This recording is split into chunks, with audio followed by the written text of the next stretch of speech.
Hey everybody.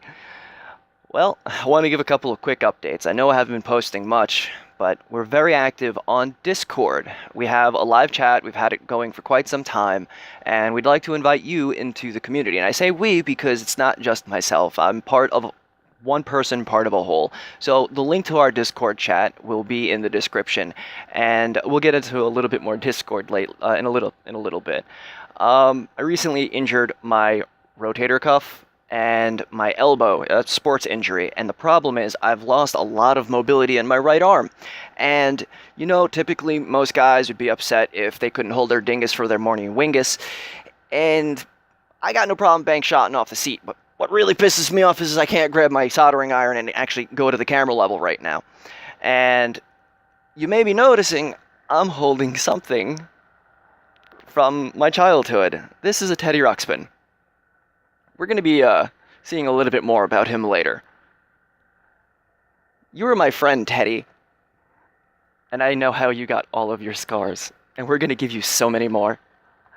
Oh, and you wonder why my childhood was so scarring, right? Okay, well, I managed to mod the Akaso action camera. It's GoPro clone, and as you know, the audio levels are too low for me to use.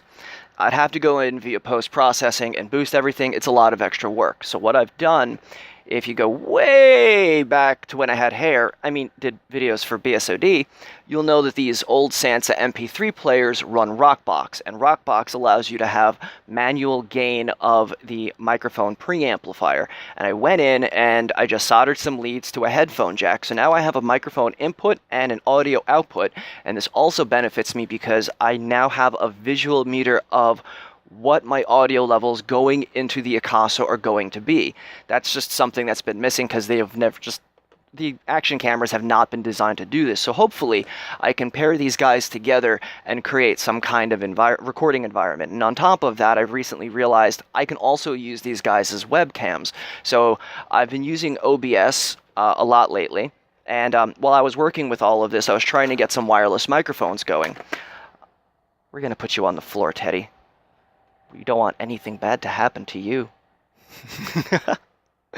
So I bought some wireless microphones, and unfortunately, because I'm using LED lighting, pretty much every single one of these wireless microphones that I've purchased, they're all picking up horrible amounts of interference. The audio is totally unusable. So I just gonna have to go and stick with a wired route for now. And unfortunately, I don't like that because it's just one more cable that I'm completely tied to. I also went ahead and bought a USB microscope, and unfortunately the quality to it wasn't as what the description said. In fact, I'll be posting a video shortly after this that was recorded with this camera. I didn't want to release it because I was unhappy with what this picked up, but everyone is telling me that the information in the video is just, it's too priceless to toss. Stop critiquing myself too hard. So I went out and I bought a better quality USB microscope, which I can mix in with the OBS software that I'm using to capture PC side. So we can go through and look at PCBs on the macro level, as well as possibly get a wide angle lens of the work desk if all things come together. So we'll have the USB microscope, screen captures, and possibly the Akaso for wide angle, macro, and screen captures. All of that currently working on. But another thing that I'm working on is I really hope that you watched my Fun Box from Foxx video that I sent to Corrosive. And please watch Corrosive's unboxing video. We had a lot of technical problems and it is very long-winded. I'll put a link into the description where you really should kind of jump into it, but it's definitely worth the watch, trust me. Now, he's been helping me for years, and we are brothers by broadband. So I sent him some stuff, and in there I sent him a 900 megahertz cordless phone. In fact, this is the silver version of what you're going to see in a future video coming up that I'm going to post. But basically, this 900 megahertz phone has like a system on chip radio. We can tap into that with a bus pirate or other tools and essentially take over the radio. And being that it's full duplex, we have a lot of interesting ideas. And if you hop on the Discord chat, we've been working on this thing for about a month now, but we're not really ready to say this is what it can do because we're still coming up with so many ideas with sound modems, data, audio handsets, turning them into HTs. Like, let's not Let's just put that away.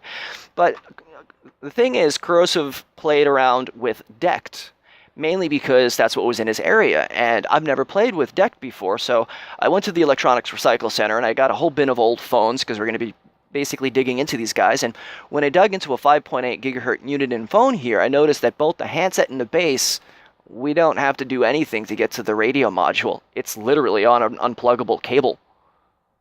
Well, that's really nice, don't you think?